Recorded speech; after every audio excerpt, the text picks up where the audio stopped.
કરી રહ્યા હતા. તો સ્થાનિક સ્વરાજની ચૂંટણીને લઈને વડોદરા શહેરનું પ્રથમ લિસ્ટ જાહેર થયું છે. 18 જેટલા જેમાં જોઈ રહ્યા છો કે નામ જાહેર કરવામાં આવ્યા છે.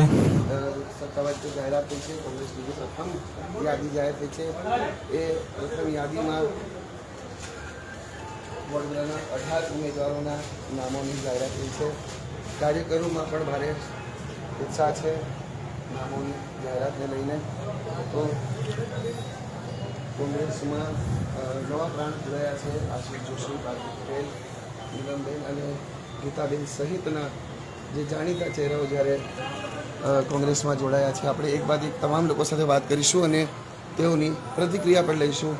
જે રીતે આજે ઋત્વિજ જોશીએ મીડિયા સમક્ષ આશાવાદ વ્યક્ત કર્યો છે કે આ વખતે પાલિકામાં કોંગ્રેસનું જ બોર્ડ બનશે. અત્યાર સુધીનો માહોલ અલગ હતો, પરંતુ હવે જે સ્થિતિ છે તે સ્થિતિ પરિવર્તનની છે, કારણ કે પ્રજા કોંગ્રેસની સાથે છે.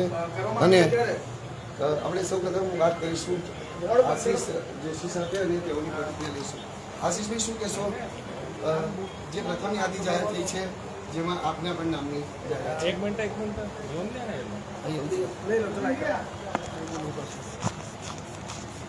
આજે ભારતીય રાષ્ટ્રીય કોંગ્રેસ દ્વારા વડોદરા મહાનગરની વોર્ડ 15ની ચારેય બેઠકો પર અમને ઓફિશિયલ રીતે ઉમેદવાર ઘોષિત કર્યા છે. હું આશીષ જોશી, મારી સાથે પારુલબેન પટેલ, સાથે જ ધારાસભ્ય શ્રી મધુભાઈ શ્રીવાસ્તવના દીકરી એવા નીલમબેન શ્રીવાસ્તવ અને રાજેન્દ્રભાઈ બારોટ, આ ચારની અમારી આ પેનલ આજે ડિક્લેર થઈ છે. જે કોંગ્રેસ પાર્ટી અમારા પર વિશ્વાસ મૂકીને પ્રથમ યાદીમાં જ અમારું નામ ડિક્લેર કર્યું છે.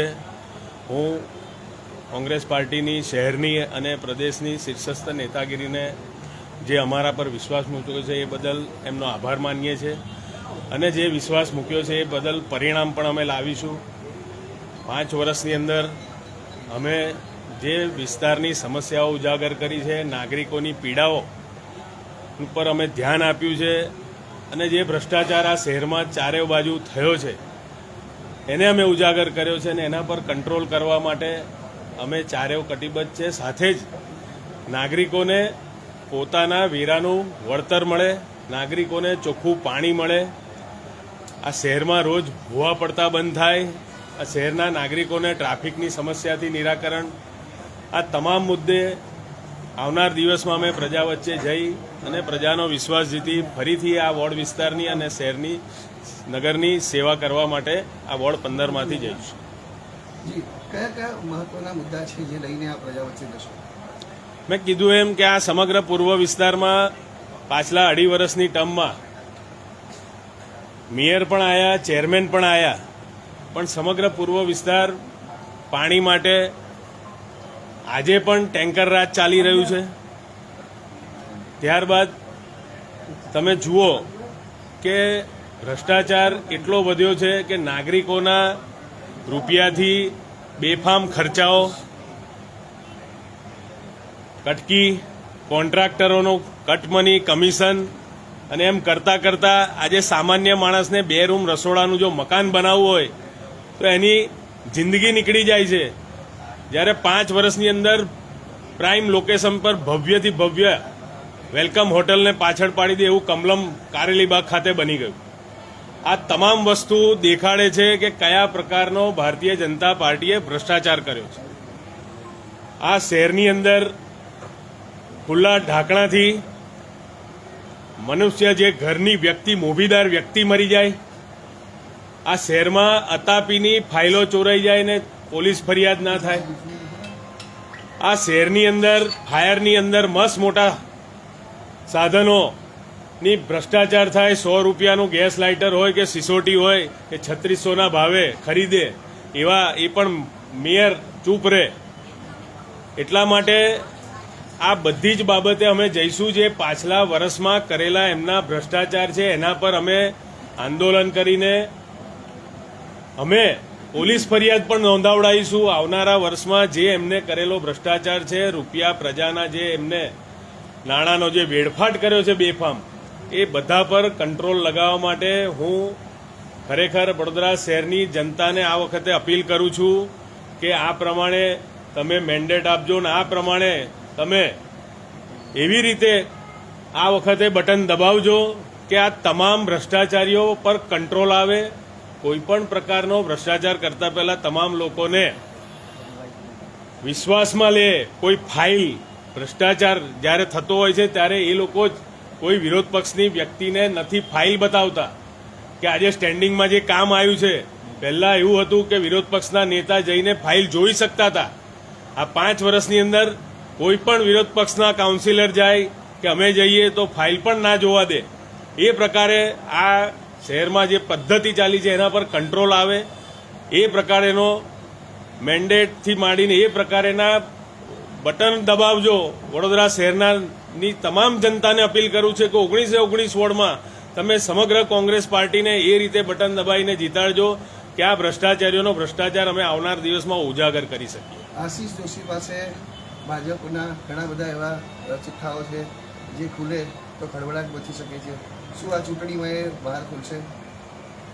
100% જે એમણે જે પ્રમાણે હરણી બોટકાંડ પીડિતોને વળતરથી વંચિત રાખવા, રાહુલ ગાંધીજીની યાત્રામાં નહીં જવા દેવા, આ પ્રકારના જે હથકંડા કર્યા છે એ પ્રમાણેના મારી પાસે તમામ એના પુરાવા છે અને એ પુરાવા આવનાર દિવસમાં હું અને બોટકાંડ પીડિત પરિવારો બધા જ ઉજાગર કરીશ. જી બિલકુલ, મધુભાઈ શ્રીવાસ્તવની જે દીકરી છે એમની સાથે વાત કરીશું. કારણ કે એમનો પણ ઉમેદવારીમાં નામ આવી ગયું છે. હવે આ વાદળની પરિસ્થિતિ દેખ. સૌપ્રથમ તો કોંગ્રેસ પાર્ટીએ અમારા ઉપર જે વિશ્વાસ મૂકીને અમને જે ટિકિટ આપી છે તો એના ઉપર અમે ખરા ઉતરીશું અને સાથે સાથે જે ભ્રષ્ટાચારના વિરોધમાં જે કાર્ય કરતા હોય અને એને પાર્ટીમાંથી સસ્પેન્ડ કરતા હોય તો પછી જનતાએ જ વિચારવાનું છે કે ભ્રષ્ટાચારનો સાથ આપવાનો છે કે વ્યક્તિગત જે તમારી માટે ખડે પગે ઊભા રહ્યા હોય અને કામ કરતું હોય એવા વ્યક્તિને સાથ આપવાનો છે. બસ એ જ આશાથી આ પક્ષમાં આજે અમારા ઉપર વિશ્વાસ મૂકીને અમને જે ટિકિટ આપી છે એને જ મુદ્દો લઈ અને પ્રજાલક્ષી અમે કાર્ય કરવાનું કરીશું. તો પ્રજાલક્ષી મુદ્દાઓ લઈને જશે તો આપણે રાજુભાઈ બારોટ સાથે પણ વાત કરીશું અને તેઓની પણ પ્રતિક્રિયા લઈશું.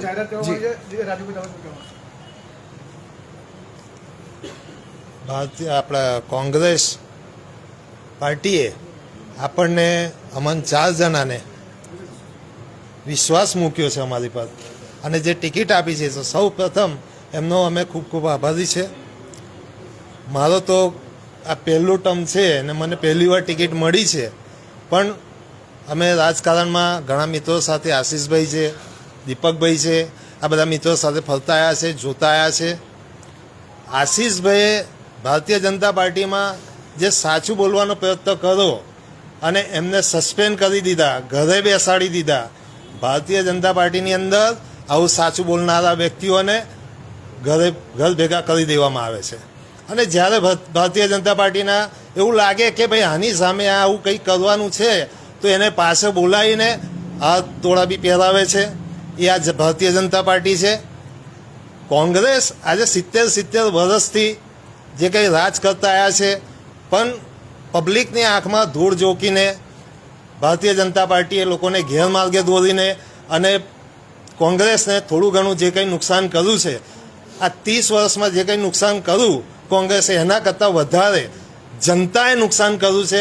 કેમ કે એટલો બધો ભ્રષ્ટાચાર કર્યો છે જેની કોઈ લિમિટ નથી, કોઈ સીમા નથી. આપ સૌ માધ્યમથી, આપ સૌ મીડિયાના માધ્યમથી જ આપણને ખબર પડે છે કે કેટલો ભ્રષ્ટાચાર થઈ રહ્યો છે. તો આ વખતે કોંગ્રેસે અમારી ઉપર જે કંઈ વિશ્વાસ મૂક્યો છે એ વિશ્વાસને ખરા ઉતારવા નીકળ્યા છે. અમે પબ્લિકનું દરેક કામ કરવા નીકળ્યા છે અને બાંહેધરી આપીએ છીએ કે અમારી પેનલ વોર્ડ નંબર 15ની આખી પેનલ જો આવશે, બધા જનતા કહે છે જ અમને, કેમ કે ઘણા બધા આપણે જોઈ રહ્યા છે થાકી ગયા છે. લોકો લાઈનમાં ઊભા રહીને થાકી ગયા. ગેસના બોટલનો ભાવ જો એ નથી મળતા હતા, ગેસના બોટલો બરાબર છે, પેટ્રોલ, આ ઘણા બધા એવા પ્રશ્ન છે જે જનતા થાકી ગઈ છે આ બધા પ્રશ્નથી. તો હવે પરિવર્તન બહુ જરૂરી છે.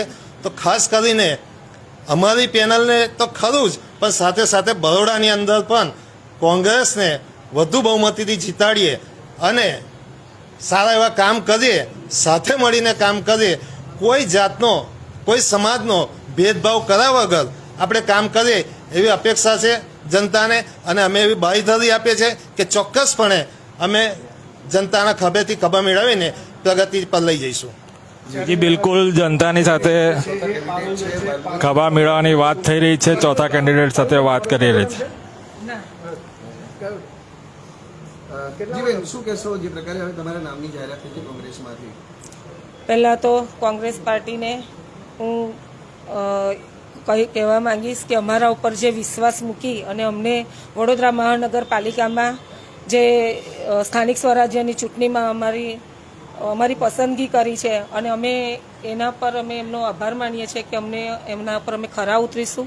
વોર્ડ 15માં અગાઉ પણ 5 વર્ષ મેં કાઉન્સિલર તરીકે ફરજ નિભાવી છે. મારા વોર્ડ વિસ્તારમાં જરૂરિયાત જે પણ નાની મોટી હોય એ બધી જરૂરિયાત વોર્ડ વિસ્તારના લોકોની પૂર્ણ કરવાનો મેં પ્રયત્ન કર્યો છે અને આગળ રહી ગયેલા ઘણા એવા કામો છે કે એ અમે પૂર્ણ કરીશું.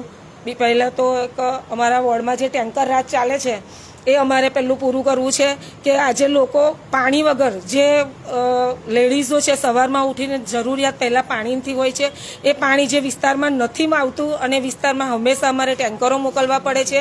રજૂઆતો બહુ જ કરી છે છતાં પણ એ હજુ થયું નથી. હવે આગળના સમયમાં અમે એ પણ પૂર્ણ કરીશું. બેન, તમે ભારતીય જનતા પાર્ટી છોડીને હવે કોંગ્રેસમાં આવ્યા અને હવે કોંગ્રેસના બેનર પર જ્યારે લડી રહ્યા છો, કેવું લાગે છે? પ્રજાનો સાથ કેવો મળશે? પ્રજાનો સાથ 100% મળશે, કેમ કે આ સ્થાનિક સ્વરાજ્યની ચૂંટણી છે. આમાં પ્રજામાં એક બધાને એવું થઈ રહ્યું છે કે હવે કંઈક પરિવર્તન જોઈએ, બરાબર છે. એટલે અમે લોકો એવું વિચારીને કોંગ્રેસ પાર્ટીમાં જોડાયા છે કે જ્યારે અમારું કોઈ સાંભળવાવાળું નથી હોતું તો અમારે પણ કંઈક એ જોઈતું હોય છે કે અમારે કોઈ પ્લેટફોર્મ જોઈતું હોય છે કે અમે કોઈને પાસે રજૂઆત કરીએ ને અમારે આગળના કામો થાય.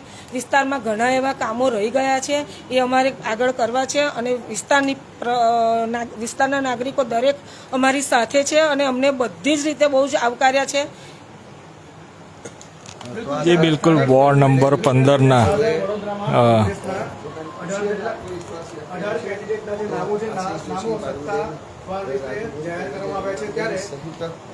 ચારે ચાર જે ઓફિસ છે ત્યાં આપ જોઈ રહ્યા છો કે તમામ કેન્ડિડેટ ચારે ચાર કેન્ડિડેટ